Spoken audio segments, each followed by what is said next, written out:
Harry Kane. Kane's in the centre. Oh, it's gone to Kane! And Kane has scored! Davies, super run. Here's Harry Kane! Harry Kane in the Bundesliga. The goals come as regular as clockwork. Nicolas Jackson. Yeah, Cucurella with a chance to cross and deflect, and it's in! Take caught out. It's Jackson! And it's Jackson once again, one-on-one with Pinnock. Nicolas Jackson! Our number 9 and his new understudy. One proven legend. One hungry striker ready to push him.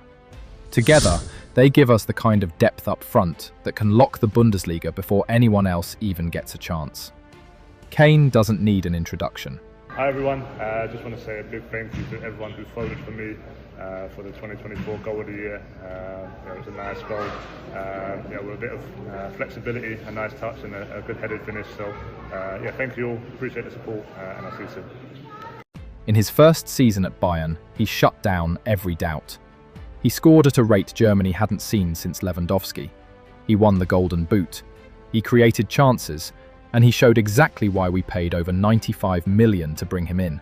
You know, Harry Kane, when he went to, why you break the bank for him, right? Crouchy, don't make me cry. Guaranteed goals, guaranteed assists, guaranteed leader, guaranteed, like everything. We talk about that as Les Ferdinand. He's our reference point, the one player we can count on every single week. But we all know the danger of relying on one man. When Lewandowski left, we looked lost. When Kane came, we were reborn. Now, with Jackson in the squad, we finally have a real plan B. Jackson isn't a copy of Kane. He's a different type of striker. At Chelsea, he showed flashes of chaos and brilliance. He pressed hard. He carried the ball into the box more than almost any striker his age. He thrived in open space, creating danger out of nothing. His finishing wasn't always sharp, but his movement and pace constantly gave defenders problems. That's exactly what we need. When Kane rests, Jackson can start. When games need more pace and direct threat, he can come off the bench. He forces defenders to chase him and panic. Kane is calculated. Jackson is unpredictable. That contrast makes us harder to stop, and the numbers back it up. Last season in the Premier League, Jackson averaged more than 6 touches in the opposition box per game.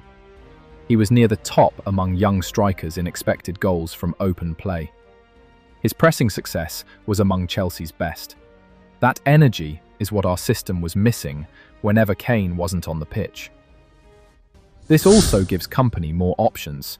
He can keep Kane as the main man with Jackson running off him. He can rotate them depending on the opponent. Or he can throw both on late when we need to break down a stubborn defense. Now picture this. Opponents spend 70 minutes trying to stop Kane, dealing with his movement, his hold-up play, his finishing. Then they see Jackson warming up. Fresh legs, raw pace, a striker desperate to prove himself. That's how we overwhelm teams. Depth wins titles. Kane gives us goals and leadership. Jackson brings speed, pressing, and hunger. We didn't just get a backup. We got a second striker who keeps our edge sharp. Yeah, Nico, some people call me Jackos, and I'm very happy to join this massive club, and to move on and try to do my best for the club. And in the Bundesliga, that means one thing. We're shutting it down again. Then the Champions League. Nico knows what is ahead of us. He knows our first game. Witness the draw or Champions League draw? I was in London at the time. And when I saw it, I was like, it was a fun game, huh? Have to be ready for that. So yeah, and it's a nice team we're playing against. My former club. We play against PSG and many teams as well. So hopefully we get amazing results in all that game. Chelsea played games with us through this transfer process, so this must be a payback. We must let them feel something in their spinal cords. I call this game a revenge for stressing us all this while. But let's talk about the deal. We brought Jackson in on a loan for 15 million euros, with an obligation to buy for 50 million plus bonuses. The total could reach 80 million. A lot of pundits, especially ESPN, called it bad business. They said, We could have just extended Muller's contract for one more season, instead of spending this much on a striker who might not even start all the time. And let's be real, Muller didn't want to leave. He was ready to stay. The club decided not to extend him, and that made this move controversial.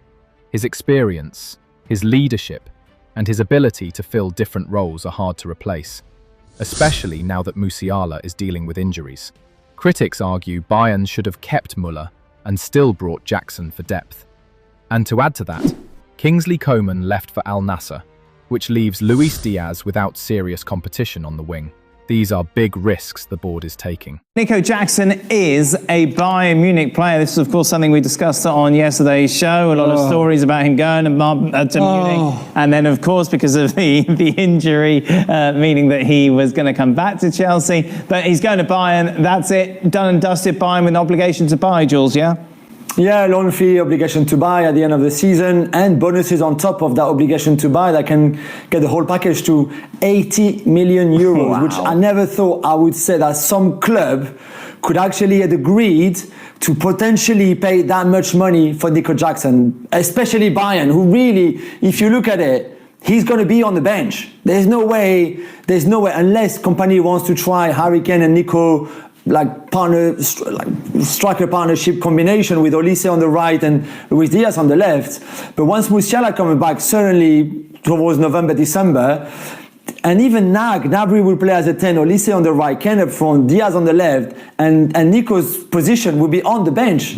But hey, it's a loan fee of 15 million euros. Then there's the obligation to buy at 50, and then potentially those bonuses that can put it up to 80. But I think this is a good deal for Chelsea. Why have they paid this much? I think Bayern has been desperate for a long time now to get another body in, not particularly a starter, because their front four, especially when Musiala comes back, it's pretty amazing. I mean, what front four is really better than Musiala, Olise, Diaz, and Kane?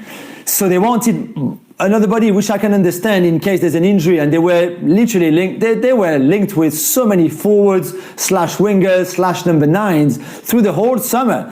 Could not get anything through the line. Even we talked about Garnacho earlier. He didn't want to look at them. Xavi Simons, the same. Even Christopher Nkunku at some point was quite keen and then decided not to go there because he knew he was not going to be a starter.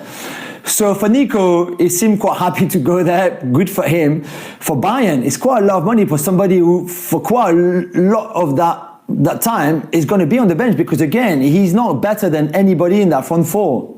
Thomas Müller did not retire. They did not renew his contract, right? Absolutely. I know Thomas Müller is the wrong side of 30. But are we saying that Bayern Munich think they're going to be better off with Nicolas Jackson sat on the bench than Thomas Müller coming on for a cameo now and again? By the way, just paying his wages, which I'm sure was no small sum. But they've let him go to bring in Nico Jackson. Let that sink in.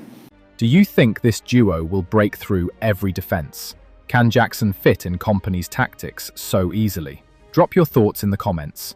Don't forget to subscribe, ring the bell, and I'll see you again on the next video.